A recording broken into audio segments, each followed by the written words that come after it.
Hello, everyone, and welcome Ooh. to another episode of Speak, Film, and Enter, a podcast where we review and rank movies. I'm Nate. And I'm Dylan. And today we've got the February Roundup for you. Mm-hmm. So we watch a lot of movies here at Speak, Film, and Enter that we do not end up having dedicated reviews for. Mm-hmm. Sometimes those are new movies, but a lot of times it's just old stuff that we watch for fun. And this is kind of the space that we've given ourselves to discuss some of these older movies that we watch over the course of the year. So we're going to go through 4 categories and share what we've watched over the past month. Dylan, do you want to tell the people what the categories are? Yeah, so we like to break it into 4 groups: best new watch, best rewatch, worst of the month or dud of the month, and then the last category is just a movie that you need to talk about or want to talk about. So open-ended for any reason: good, bad, weird, whatever. All right, so we can dive into it and start, as we always do, with the best new watch of the month. Do you want to start, or do you want me to go first? I can start.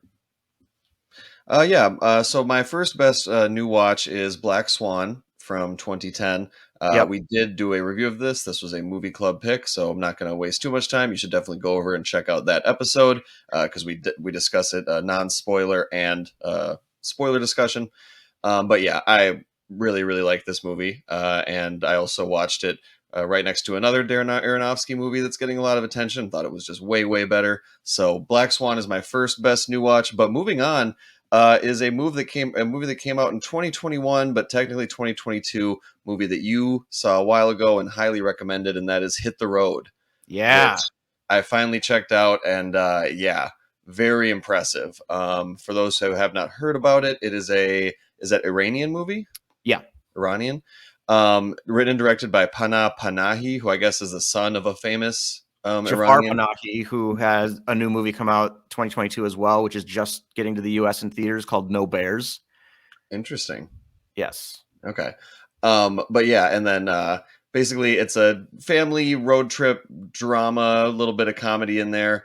And you don't know why they're going on this road trip, so you don't know the destination, and because they have a young son that they're kind of trying to keep in the dark, you're kind of, as a result, also kept in the dark. I just thought it was very fascinating the way they did that. Just I've never seen a road movie constructed like that, and the family dynamics, and also the way it was shot was just beautiful. I think this director, he's definitely got a future, because a lot of long scenes where the camera basically is still, but the way he chose those scenes, the way he plays with the environment, and there's just, right off the top of my head, I can think of like 4 scenes that I just thought were shot incredibly well. It was just delightful. Really great payoff at the end, and it has made me think a lot. So that's probably my other best new watch would be Hit the Road. And then finally, one that I am way late to the party on, but I did finally get around to, Lady Bird from 2017. Yeah. Starring Saoirse Ronan, Laurie Metcalf, written and directed by Greta Gerwig. I'm a little behind the curve on the Greta Gerwig stuff. I haven't seen very many of her movies besides Little Women, so She's I only don't directed understand. 2. Well, wasn't she involved in Frances Ha? She was the lead, and I Okay, think she was one of the writers as well, because she's married to Noah Baumbach, and he directed that movie. So she was heavily involved in Frances Ha as well. But as far as a director, she's only done Lady Bird and Little Women. Okay. Well, even as an actor, I feel like I haven't seen very much of her stuff. But yeah. So, I mean, just incredibly written movie. Like, for like, all the characters feel real. They have arcs, great performances all around. A good little comedy interspersed between the drama. It just felt like every scene was serving a purpose. And it's an hour and 34 minutes, and it's just nails that runtime. It just delivers a great, complete story that makes you think. I really liked the ending. So Lady Bird was my third favorite new watch of the month.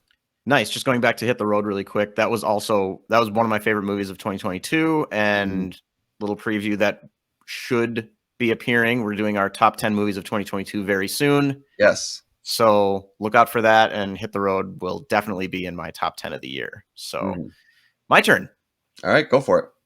All right. So for me, the best new movie that I watched this month was a movie that we watched together, actually. Oh.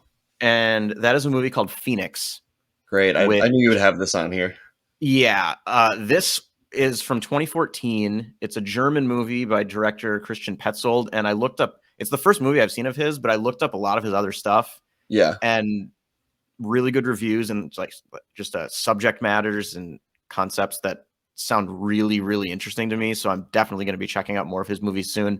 This Yeah. is about a woman played by Nina Haas, who, if you've seen Tar for American audiences, she plays Kate Blanchett's partner Mhm. in Tar.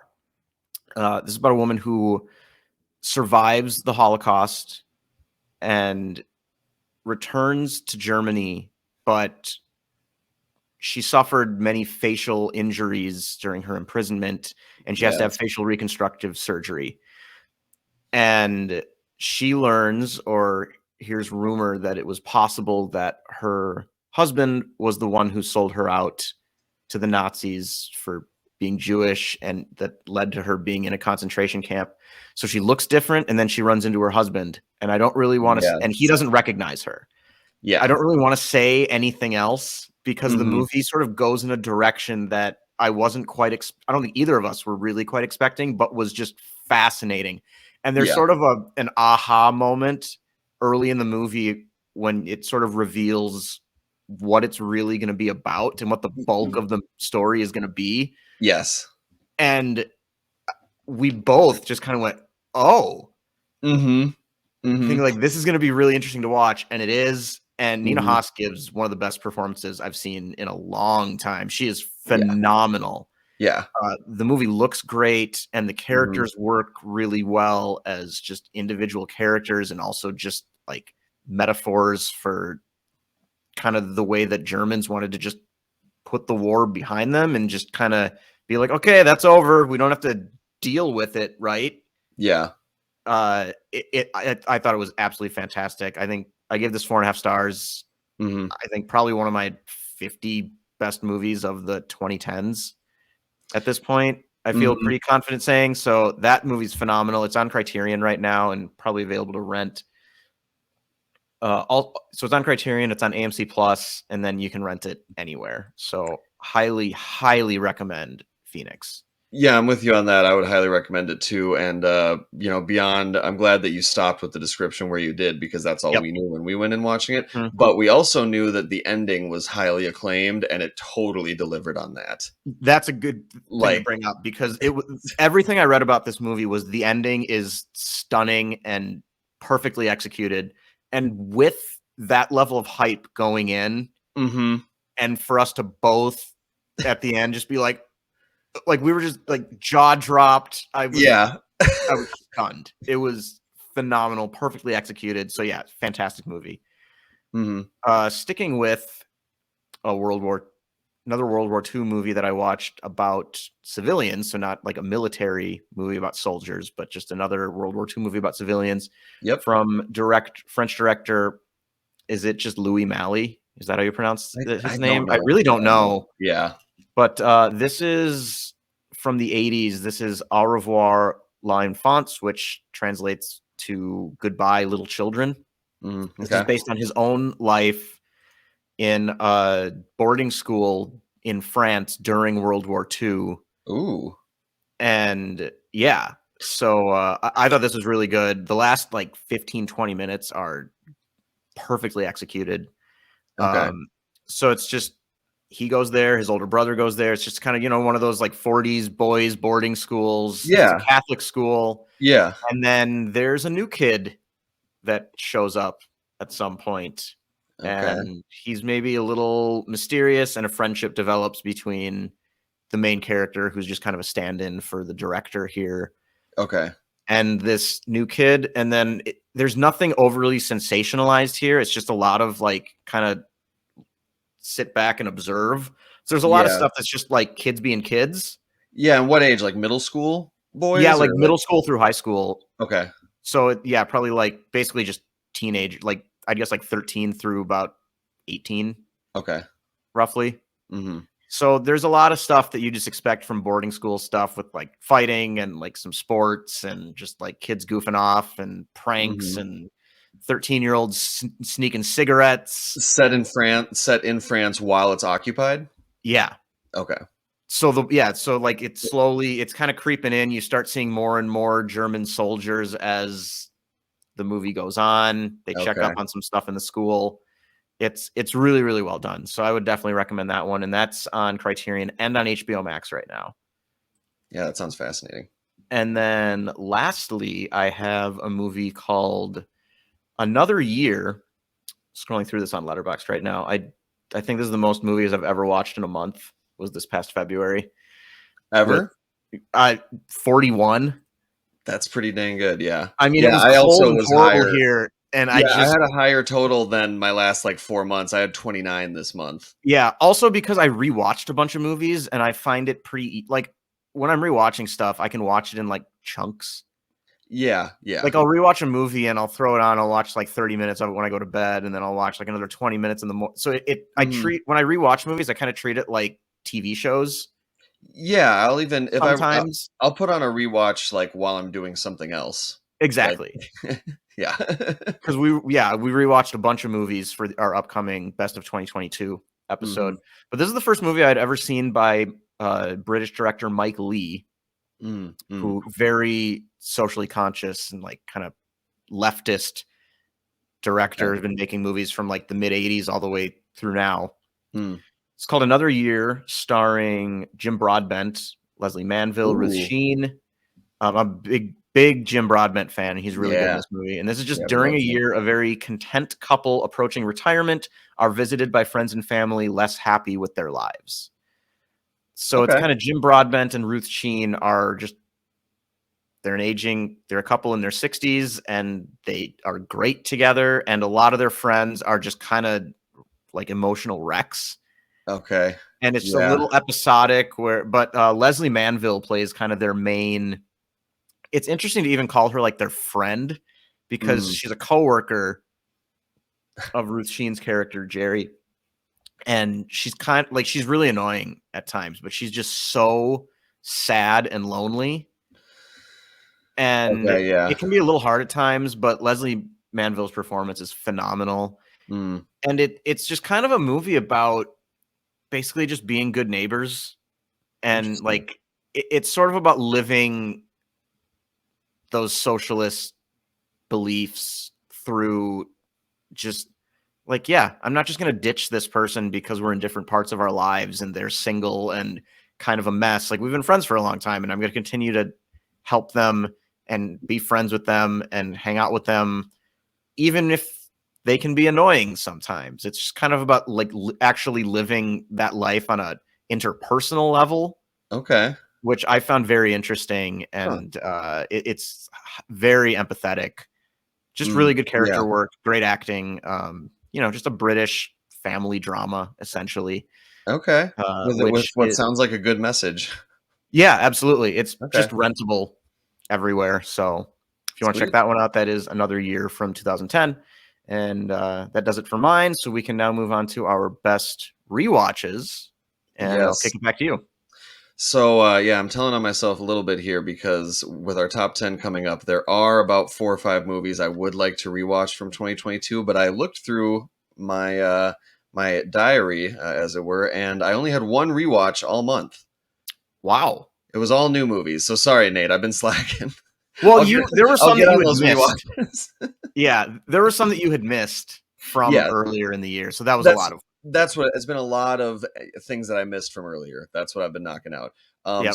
But I got lucky because my one rewatch happened to be a pretty darn good one, and that is Eternal Sunshine of the Spotless Mind. Oh, yeah. Yeah, we talked about that for our couples top five over Valentine's Day. You can go check that episode out.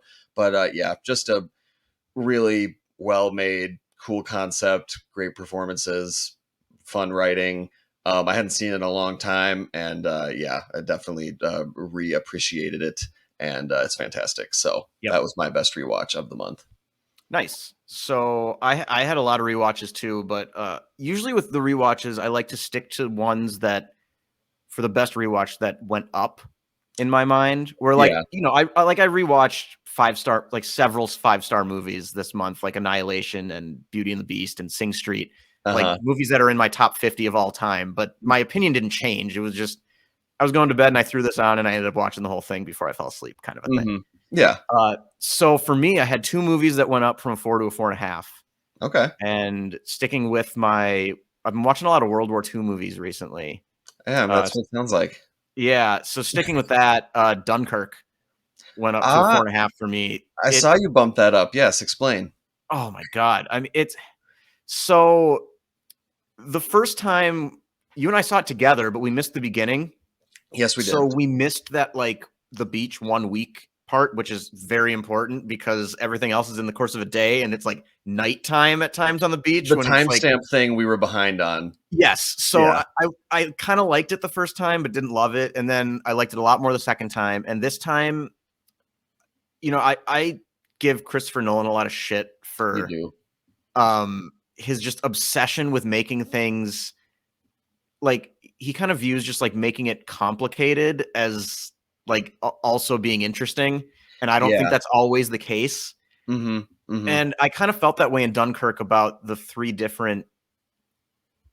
fact that the beach is taking the place over the course of a week, on the sea with Mark Rylance and Barry Keoghan and the other guy, I can't remember his name, taking place over a day, and then in the air it's just an hour. Mhm. But I thought that worked really, really well here because it allowed you to kind of experience the totality of everything that each of these characters went through Mhm. in the same amount of runtime on the screen. Yeah, and in the same way that they experienced it, and Yes. like the part of it, like the guys that are on the beach, it takes place what, a week, over the course of a Yeah. week. Like when they look back, they're going to think about that entire week on the beach. Yep. Whereas the pilot, when he looks back, he's probably only going to think about like those 50 minutes in the air. Like, Yeah. yeah, Exactly. fascinating. And I also I do think the core of the movie that makes it work so well are the 3 guys on the boat. I think they kind of Yeah. tie everything together. They're kind of the emotional core of it. And I mean, just technically, I think drowning is probably the thing I am most afraid of in my life. Yeah. Yeah. And there are like 5 moments in this movie where it's just Mhm. terrifying. And it's technically brilliant. And the score works really well. It's simple, but it's just like constantly ramping up the tension. Mhm. I Mhm. just think it all works wonderfully. Yeah. So that's, yeah, Dunkirk up to a 4.5. I think it's definitely one of my favorite war movies. And can we And just say with the Christopher Nolan thing too? Like, I feel like this, like, Tenet, he, like you said, he's got this obsession with almost like overcomplicating it so then he can find a way to tie it all together in the end. And then he goes, haha, like, see, brilliant movie. And yeah, like, it sometimes just feels like, okay, but like, was there actually a good movie in there too? And with this right. one, I feel like it's the perfect blend of his instincts to be kind of like that and concoct these crazy things and just a solid, well written story with good characters, like a good war movie. Yes, And it's this is good my when those things work together instead of too much of one or the other. yes, this is my favorite Christopher Nolan movie easily. Mm, mm. And then like Interstellar, Tenet, not Pro- a fan of Probably Dark either of Knight. those. I know you don't like Dark Knight as much as most people, but like Dark Yeah, Knight also kind of involves like the way he sets up all the little it Joker does. stuff and the soundtrack, the building tent, like it's Yeah, and I definitely, do just enjoy the, like, sort of controlled chaos and fun of Inception. I do like Inception as well. yeah, yeah. So I don't, like, hate all of his movies, but, I think generally they get a little overrated because of this, like, sort of puzzle box element that people get obsessed with. Hmm. But Dunkirk for me is his masterpiece, and I'm really excited for Oppenheimer this summer Me because too. of how Me much I too. like Dunkirk. I'm glad to see Mhm. him go back to kind of the historical movies. So, yeah, that was Dunkirk, and then the other one that went up for me significantly is Hail Caesar, which gets Oh. better every time I watch it. It's so funny. The characters there are like 7 or 8 characters in that movie that could have just been the star of their own movie, and Mhm. some of them are on screen for like 10 minutes. Yeah. Uh, I j so I have seen this once, but I don't remember much. I wanna watch it again because I know that for you, it's becoming a movie that you like it more and more every time you watch it, and those are Yep. really fun. Those are really Yeah. fun because you're just like, "I gotta find someone else who gets this the way I do." 'Cause Exactly, yeah, like, it's not certainly to me not to the level of the Grand Budapest Hotel, but it Mhm. has that same feeling for me of a really witty comedy Mhm. that I was sorta, like, kind of mixed on the first time I watched it, and then every time after that, it just becomes better and better and better as I just kind of see things that connect Mhm. differently. And especially with Hail Caesar, I'm just older and have a better understanding of some of the themes that are going on in this movie and a Mhm. better appreciation of those as well. So also went up to a 4.5. I think the most underrated Coen Brothers movie, probably. Yeah, I mean, they've done a lot of them, but I would say Mhm. maybe that or Simple Man. Yeah, yeah, those two are very similar thematically. I think they'd make a great double feature. Okay, I interesting. really need to revisit A Simple Man. That's in Yeah, my me top too. 100. I haven't watched it in a long time though. Mhm. All right, over to me Okay. then. Yeah, for dud of the month. For me, this was pretty easy. Well, there actually were a couple ones that we checked out for the movie club, didn't really love, Mhm. like Clerks. But I'm not counting that one. I'm going Jurassic World Dominion here. Um, I mean, I was watching it because I was like, Mhm. okay, it was a 2022 movie. I haven't seen it, and the time was right, just in that kind of mood. Like, all right, let's throw this garbage on. And it's interesting how like it's still entertaining to look at because it's still dinosaurs, and like you're just kind of naturally drawn to like what's going on. But like, my God, like nobody looked like they were having fun like making that Oh, movie. yeah. Every actor looks miserable. The plot is weird, and then when it gets to just like the locust thing and it just totally falls apart. The guy they picked to play the villain, I'm sorry, he did not do very well. Like I totally can't even remember who it is. yeah, uninteresting, uncompelling. Just yeah. So it's as bad as people say it is. Yeah, I'm glad I didn't go pay and sit in the theater for almost 3 hours. Yeah. So I have two because I had two one-star movies this month. The Okay. first one we did for the movie club, and that was Clerks, which Mm-hmm. I hated. Yep. So Two you can go stars for check me. out that discussion if you Mm-hmm. want. And the other one is The Whale, which I just despised. Every moment of it just felt false and hollow and manipulative and just misery porn. Mm-hmm. Yeah. And that's a fascinating movie to me because it seems like people are either giving it ones or fives. Yeah. Yeah. Like there are a lot of 5-star reviews for that movie, and there are a lot of 1-star reviews. And a lot of the 5-star reviews mention specifically the theater experience and how everyone was crying. Like a lot of them talk about like I've never been in a room with that many people crying at once and like, oh, nobody couldn't Yeah. keep it together. It's like I did Mm-mm. not have that experience. I mean, at the No. very end, I will say the very end, the big crescendo moment that he goes for, it might have gotten me for a little tear, but like the whole thing is designed to make that have like a crushing impact. And like Yeah. I thought it was good, but by that time I was so ready to just not be watching this movie anymore. Yeah, I think the big difference for you and me is that like you're a huge Brendan Fraser fan, Yeah, I got a soft spot for him. and it's not like I dislike him or anything, but I have no connection to him really at all. So like Hmm. that part of it, just kind of seeing him quote unquote back Yeah, and in a lead role like this, Brendan Fraser, Brendan. Those Brendan. Yeah, we should pick one yeah, of those names and just say it has to be that. They're yeah. too similar. And I gotta say too, like, I feel like this might be controversial, probably not to us, but I feel this performance from him feels like the Joaquin Phoenix Joker performance, where like everyone's going crazy about it, but like Yep. I did not have a good time while watching the movie, and while I can Yeah. respect that, like, yes, he did a good job, it's Right. still I don't know, I don't I know. no, I agree with that generally. I think Yeah. it's pretty similar. I mean, Joaquin won Best Actor for it, and Brendan Fraser is probably going to be either him or Austin Butler. Hmm. I Yeah. think I'm going to guess Austin Butler, but I don't want to tip my hand We'll too much see. on that because we might do an episode with a little Oscar with Yeah. some Oscar predictions or something with Well, that as well. yeah, we'll have an Oscar episode of some kind. Yeah.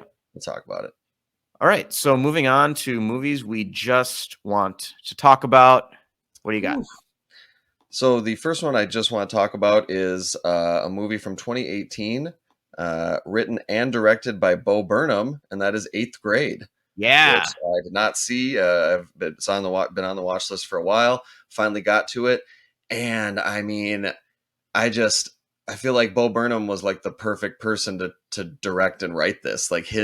his style of comedy, his style of like leaning into the awkward and like relatable, just like stuff that induces gut laughs from people, especially our age and like of this generation who grew up like through that. I mean, it's set currently, so it's like the generation after us, obviously, but you can still relate. Like the way he filmed like the pool party was just like so He so filmed perfect. it like a horror movie. Yes, like the music, Yeah. everything. Yeah, yeah. I just thought it was really really well done. Great mix of kind of like showing like the innocence and like the comedy of what people are trying to be when they're that age and how important all this little stuff is, and I don't know, just laced with little jokes all throughout. I just thought it was really well done. I had a great time, and I gotta say the performance by the main character Elsie Fisher, who plays Yeah. Kayla, um, just I think great from start to finish. She gets she got nominated for a Golden Globe. I'm not 100% good. sure, but I feel like I remember seeing her at one of the awards Mhm. shows. And I thought that the this isn't really giving it away anything, but you know, she's trying to become like a YouTuber, so she like makes videos, talks about like self-help and stuff. And Yep. the movie opens with one of those, and it's like at the beginning of the year, and then it also ends with one of those. She's just talking into the camera at the end of the year, and I thought that was like so well done and so effective.